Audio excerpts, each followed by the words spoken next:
Good morning, and we are in section 10 still, and we're going to start on 34, but I have 33 up because to remember what we were talking about. We were talking about what Satan was doing and the people who stole the 116 pages of manuscript.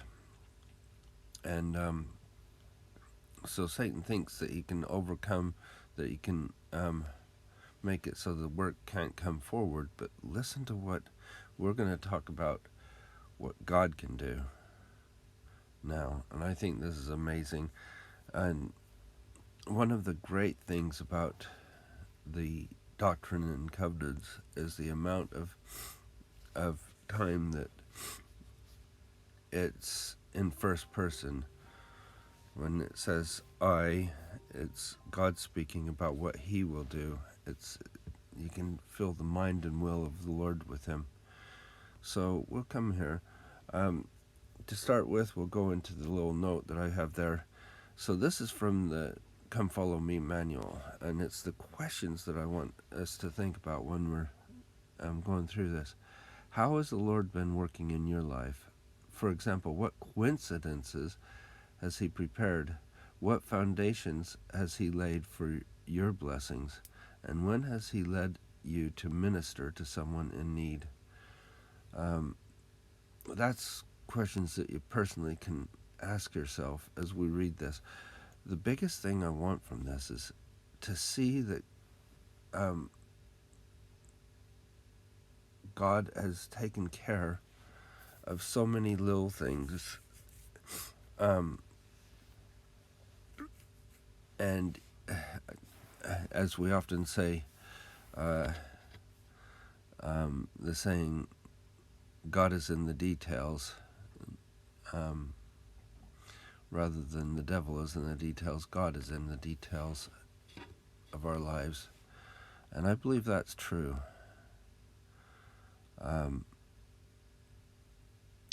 Actually, just before we start, there is one person on YouTube. Oh, all of a sudden, her name escapes me, but she does a little bit of satirical stuff, and she does this conversation with the universe, and she's driving along and has to stop the car, and another car goes through and misses her, and she says, oh, the universe, oh no, I think she finds something in the seat or something. And she goes, oh, the universe is smiling on me today. And the universe goes, actually, I wasn't even really thinking of you. I've got billions of stars and everything like that, and eons of time. I don't really think about you. You're just a speck of dust to me. And the person sitting in the car is going, oh yeah, the universe is talking to me, and all this other stuff, as if the universe really cared, but it didn't. I thought that was really, it was really good and funny, but there's a difference between the universe and the God of the universe. Sometimes we can get so amazed or caught up in this God that created all things, and when we start to see it in the light of a God that has done so many things, so vast and so amazing, how could he even care about one of us? And I think this is something that is significant to understand, that he does care about us and that we are his children. All of us are his children. And he has a capacity way beyond ours to not only comprehend the infinite, but to comprehend the finite, I think it's very significant that God would call Joseph by name, or several other people in the Bible by name, to let them know that he is there for each of us, that he's here for the one, that he sees each one of us. And maybe as we go through this is something that I really, really thought about since my youth, is the atonement is often, the atonement of Christ is often put down to the few days of his of the Garden of Gethsemane, and on the cross, and when the tomb was open. That was the epicenter, I don't know what you'd call it, of the atoning sacrifice of Christ. But this is my opinion, so you take it as you wish. I like to think of the atonement as starting from the first idea of creating this earth that we can live on. The first idea that God wants to send down his children to this world and give them a chance to be here. And that all that happened from the creation of the world down to this time, at this moment, has come for the purpose of blessing your life specifically. Now, let's not get too egocentric and say, yeah, look, I'm so great, because he somehow can do that for every single person on the earth, in their own way and in his own wisdom. But I feel it in my life that there is a personal connection. I don't know how he does it, but what he has done for me has been thousands of the years in making, and it's come to me. And the same is true for you. It's something I really believe and I really think is amazing. So let's read this and see if that attitude follows through through these scriptures. But behold, here is wisdom. I marked out the wisdom because he talks about his wisdom a lot here. Here is wisdom, and because I show unto you wisdom, and give you commandments concerning these things, what you shall do, show it not unto the world until you have accomplished the work of translation. Marvel not that I say unto you, here is wisdom, show it not unto the world. For I say unto you, for I said, show it not unto the world, that you may be preserved. Behold, I do not say that you shall not show it unto the righteous, but as you cannot always judge the righteous, or cannot always tell wicked from righteous, therefore I say unto you, hold your peace until I shall see fit to make all things known unto the world concerning the matter. I find that a really good statement. Think about it. The prophet himself, Joseph Smith, is told you can't always judge the wicked from the righteous.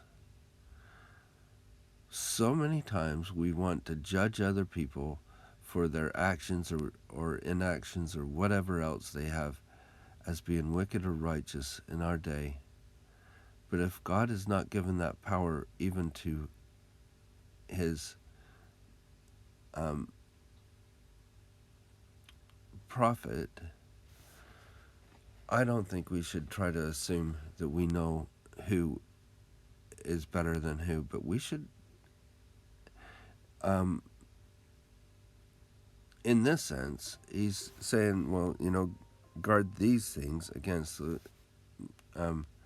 world. And we could guard very sacred things, but we should share with people as if they are righteous and try to understand why they do the things they do. That's something that I feel that we should really think more about. If there's something that somebody does that seems different than what we should do. Now, I'm not saying somebody that abuses someone that, oh, well, they might just be righteous. No. But I am saying that sometimes some people with their experiences are trying to do the best they can and may be opposite of what we think, but it doesn't make them wicked. I don't know if that's what Christ is getting to at this point, and God is saying here, but it's something to think about, and it's something to think about how we see people in our lives, and not to expect that we know that we can give. We have to give a judgment of safety. So that's what he's talking about here. So he doesn't want to give,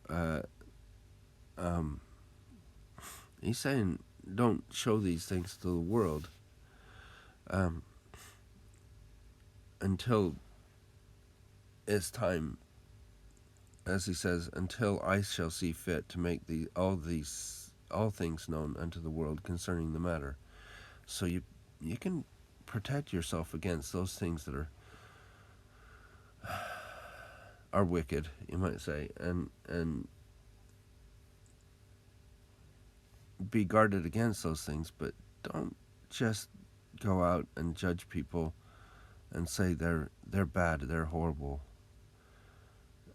Joseph Smith definitely knows what that's like. His name was to be had for good and evil among all nations of the earth, and it has been. And now I say unto you that an account of those things which you have written, which have gone out of your hands, the 116 pages of manuscript, is engraven upon the plates of Nephi. So I'm just going to click on here, and again,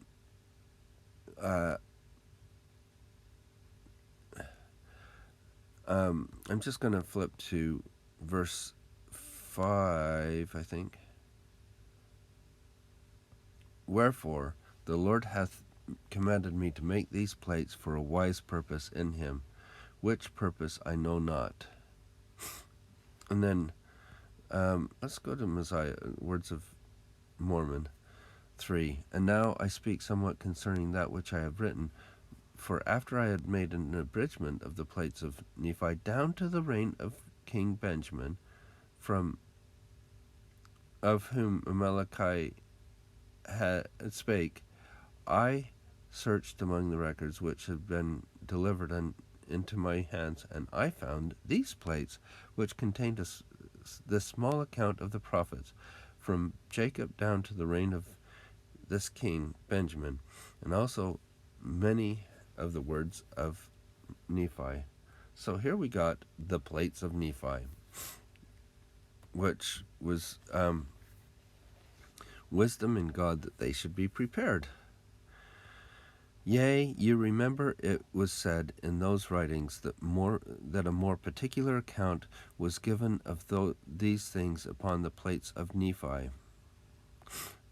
And because the account which is engraven upon the plates of Nephi is more particular concerning the things in my wisdom,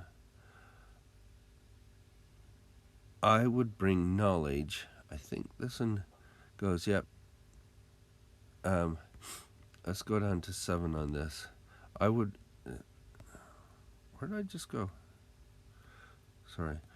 I would bring the knowledge of the people in this account.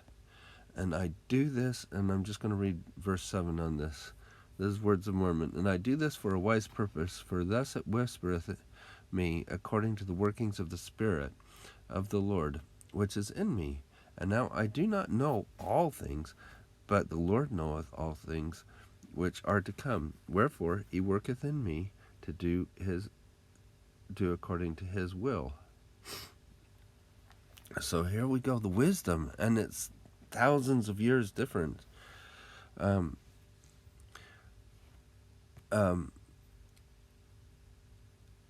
Therefore you shall translate the engravings which are on the plates of Nephi down, even until you come to the reign of King Benjamin, or until you come to that which you have translated, which you have retained. This is why we have the plates of Nephi where they are, because the Lord has told him to put them there, and it fills in that gap. According to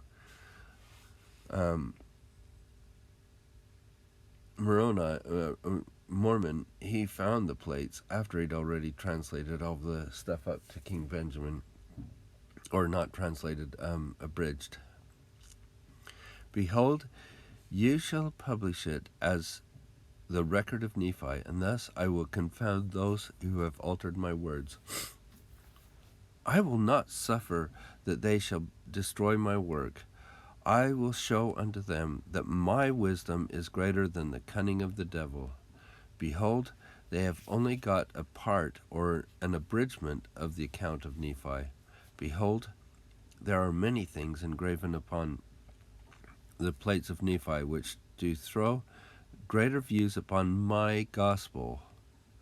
Therefore it is wisdom in me that you should translate this first part of the engravings of Nephi and send forth in this work. Behold, all the remainder of this work does contain all the parts of my gospel, all those parts of my gospel. Notice it says here, all those parts of my gospel. He hasn't lost anything, which my holy prophets, yea, also my disciples, desired in their prayers. Look at the power of prayer in this. Should come forth unto this people. And I said unto them, it should be granted unto them according to their faith and their prayers. And we find that in the Book of Mormon. We find it, Enos especially mentions this when he prays to the Father.